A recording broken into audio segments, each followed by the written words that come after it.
Welcome to Mindset Mondays, where we empower contractors like you with the tools, systems, and frameworks, not just to succeed in business, but in life as well. Join us as we explore the strategies that will elevate your work, insights that will clear your path, and stories that will inspire your journey. Because here, it's about more than just the build. It's about crafting a legacy. But man, what a day to be alive. What a time to be alive. So many good things. Well, today, I want to share some really fun things with you, but really some things that are going to help open your eyes, right?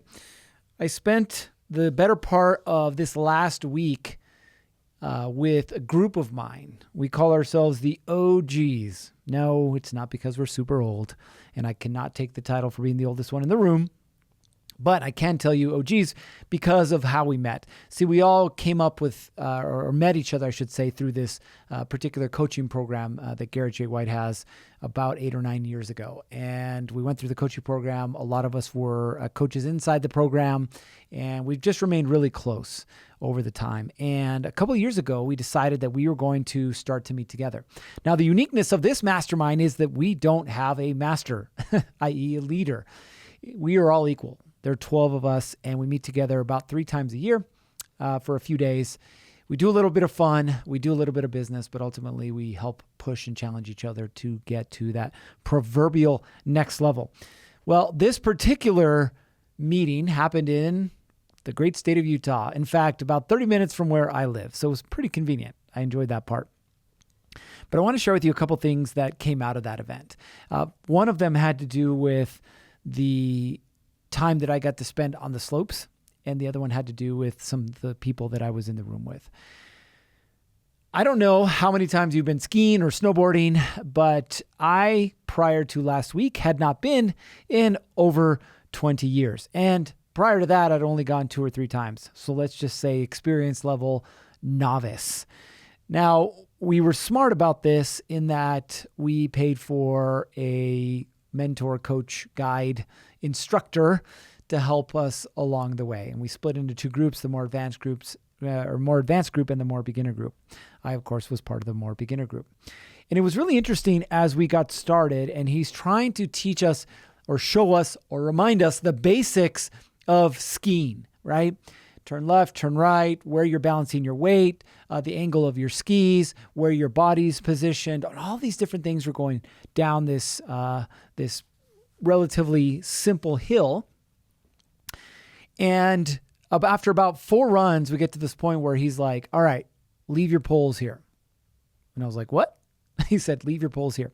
So we left our poles by this gate and we went back up the mountain on the ski lift. And I'm in my own head thinking, how is this going to work? I don't have the poles. I'm not going to be able to ski. I'm going to fall down and break something. And during this time, I was confused as to whether I was going to have any chance of succeeding. We get to the top, we get off the ski lift, I stay on my feet, and we start going down this hill. And what I realized about halfway down this hill was how much more focused and intentional I was on my movements and on my activities because I didn't have the poles. Now, I know that sounds counterintuitive, but the poles were actually a distraction to me. In fact, they were keeping me from doing what I should be doing. They were allowing me to cheat, right? They were allowing me to make up for my lack of form, for my lack of focus, for the lack of consistency that I had. And for the next probably 20 times, my buddy Chris and I went down this particular hill with no poles. And by the end of the 20th time, I felt way, way, way more comfortable. Now, I'm not going to tell you that the day was completely perfect because after lunch, we decided that we were going to take the lifts all the way to the top or near the top of the mountain and go from the green hills, beginner hills, to the blue hills, which I guess you could consider intermediate. And it was a 4.5 mile run down that mountain. It took us about an hour and a half. And this guy fell multiple times. And I'll tell you why I fell. It wasn't the pitch or the steepness of the hills. It wasn't the snow or the ice. It wasn't the other people that were around us. I literally got right back into my own head and multiple times had to be told by the instructor, hey, you stop doing this, do this again. Hey, quit doing that, do this instead. Hey, Give me your polls again so you can go back to the fundamentals. But I'll tell you that I had an amazing time. And what I learned more than anything was that I had a tendency to make things more complicated than they need to be. More complicated. Like all I had to do was plant one foot and rotate my legs. And guess what? I would go that particular direction, right? Instead, I was twisting and contorting my body and using the poles and trying to position differently and all kinds of things that were not working in my favor. And as we were driving back down the mountain, about an hour and a half back to where we were staying, all I kept thinking about was that one thing. Where else in my life right now am I making things more complicated than they need to be? And I want to share with you that thought and that real lesson that I learned because I want you to start thinking the same way. Running a contracting business is hard enough. You're having to deal with marketing, following up, sales, running jobs, employees, the books, getting paid. There's so many things that go into running a contracting business. But how much more complicated are you making it than it needs to be? Do you have systems and processes in place? Are you leveraging your people correctly? Are you spending your time where you should be spending it? Or are you simply like I was at the beginning of my day, just winging it? And here's the crazy part about just winging it. You can do it for a while. But as soon as you get into more difficult terrain, just winging it will not serve you. In fact, just winging it will probably get you hurt. And I can tell you in that one day, I saw the ski patrol carry 6 people off that mountain for a variety of injuries. 6 people. Now, I don't know exactly what they were doing, but what I can tell you is they were probably not doing what they should have been doing. Now, this is not meant to make you feel bad. In fact, it's the opposite. I want you to get more focused and more intentional on what it is that you do and how it is that you do it.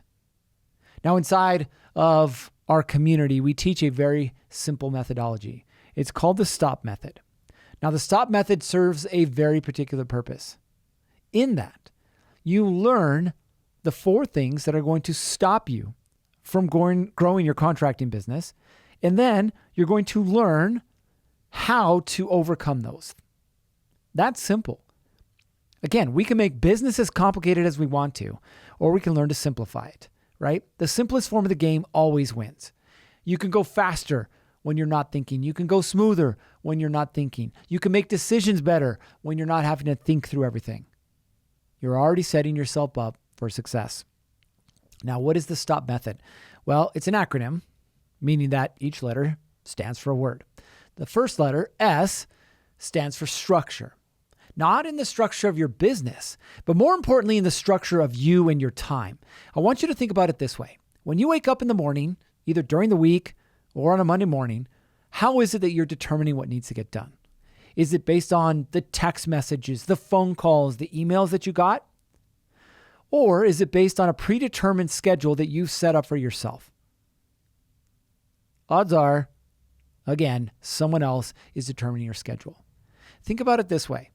How do you plan out your week? Who determines when and how you do your estimates? Or when and how you do your marketing? Or when and how you do your jobs? Or when and how you do your books? Most business owners take all these pieces and randomly try to fit them throughout the week. Which doesn't work because guess what? Life happens. Business happens. Materials are late or the wrong materials are delivered. Employees called in sick. Your sales presentations reschedule, right? All of these things end up happening, and then what? And then you're left trying to pick up the pieces.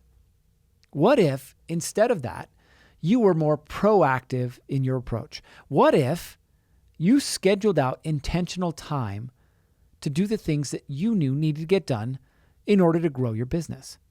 Are there going to be fires? Yeah, sure, there always are. Welcome to being a business owner.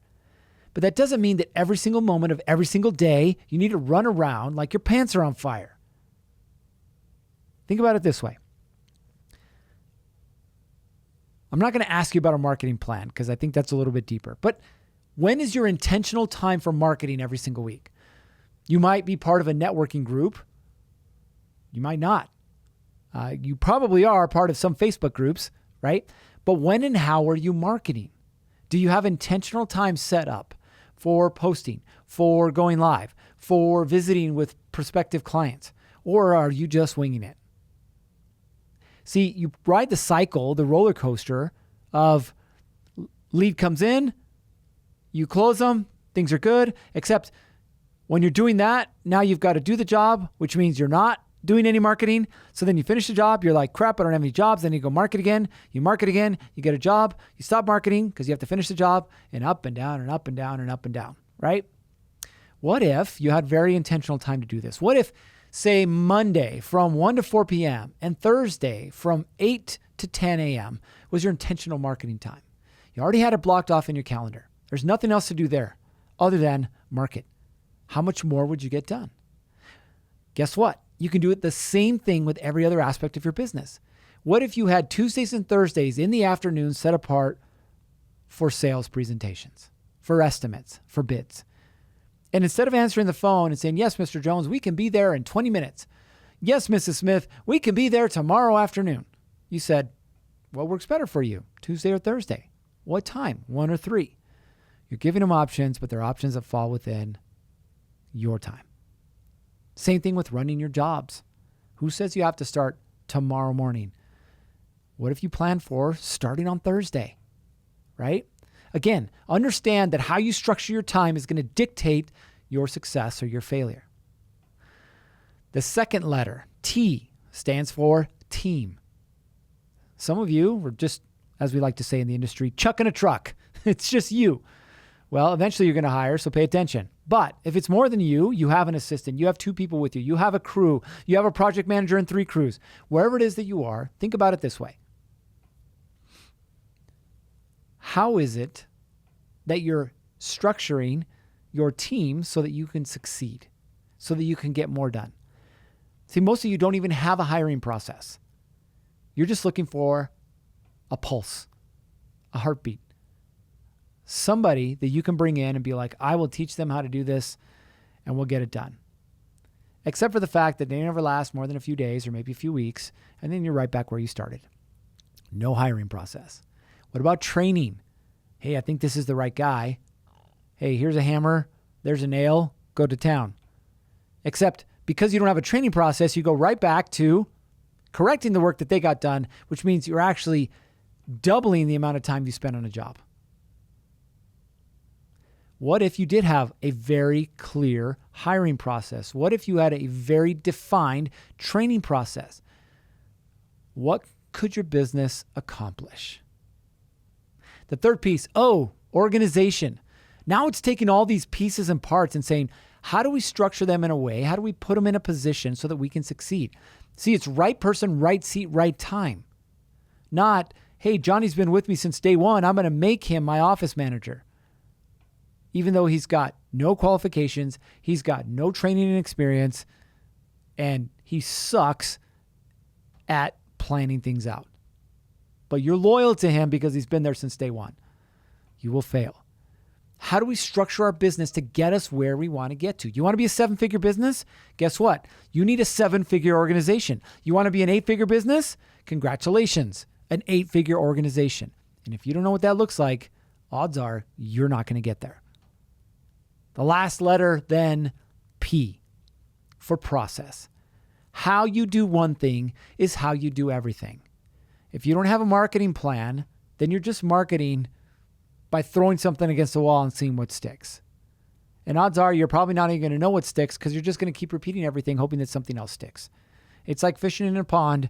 You have no idea what's in the pond, and you have no idea what kind of bait you're using. You're just kind of using it all.